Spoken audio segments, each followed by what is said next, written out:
سلامونه او نیکې هیلې د نېشنل میډیا درنو لیدونکو.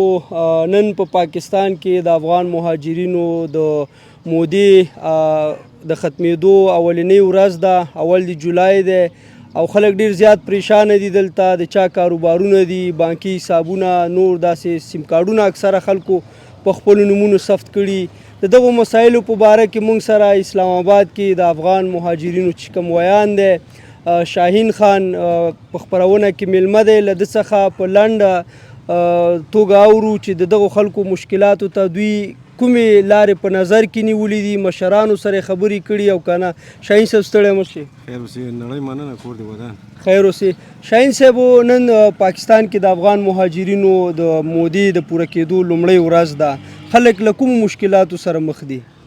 بالکل لکه څرنګه چې د افغان مهاجرینو دغه کومه 30 جونې چې ورکړی و د اخرینې لینو، خو زموږ د هغې ادارو نه توقع کېږي چې هغه د یونیسیار ده، د حقوق بشر کومې ادارې دي، او که د هغه د په خپله د سفارتخانه زموږ د اتشې کوم ریاست چې دی، او یا د پاکستان بعضې ادارې چې د وزارتونه، وزارت سفران یا وزارت داخله، زموږ د افغان د مهاجرینو دا غټه لویه توقع ده چې کوم افغان مهاجرین دننه په پاکستان کې کار کوي، تجارتونه کوي، د هغې دپاره ډېره لویه ستونزې دي، ځکه چې د اوسه پورې ټاکل شوی کومه ټیم چې دی هغه ختم دی، او بعضې خلک ناامیدي ښیي چې دا په تشویش کې دي چې دا د څنګه به شي او څنګه به نه شي. خو لکه څرنګه چې موږ د خپله د افغان د مهاجرینو د شورا په ویان باندې په ترجمانۍ باندې خبرې کوم، انشاءالله زموږ توقع د امید هم دی چې تر 6 میاشتو نه ونیسه تر 1 کال پورې به انشاءالله افغان مهاجرینو ته ټیم ورکول کېږي.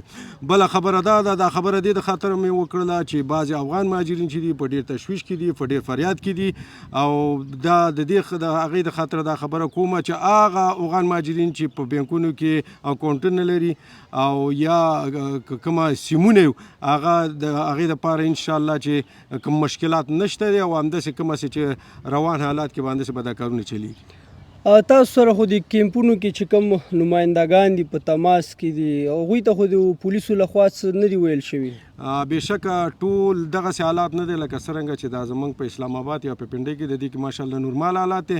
خو لکه څرنګه چې سهار موږ خبر شو په ټیکسلا کې زموږ یو مشر دی چې ډاکټر انور نومیږي، په هغې ځای کې د هغې متعلقې تاڼې سیټو اعلان کړی دی چې هغه افغان مهاجرین چې په دلته اوسیږي باید چې په دې 100 ورځو کې خصوصا په 10 ورځو کې د دې ځای نه غو انشاءالله چې د لوړو ادارو نه یا د کوم د وزارتونو کوم ادارو نه چې زموږ تمه ده د هغې نه داسې غټ اعلان نه دی شوی.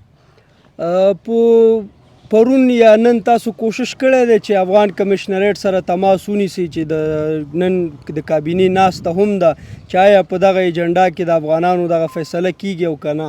انشاءالله چې ولې نه د کومه د کمیشنرۍ چې د افغان چیف کمیشنرۍ چې د هغې سره زموږ رابطې او وخت باندې هغې موږ ته دا ډاډ کړی دی چې انشاءالله چې امید هم شته دی او تمه هم شته دی چې داسې مشکل به نه راځي لکه څرنګه چې ICC کارټون دپاره کوم د بې عزتۍ سبب ګرځېدل.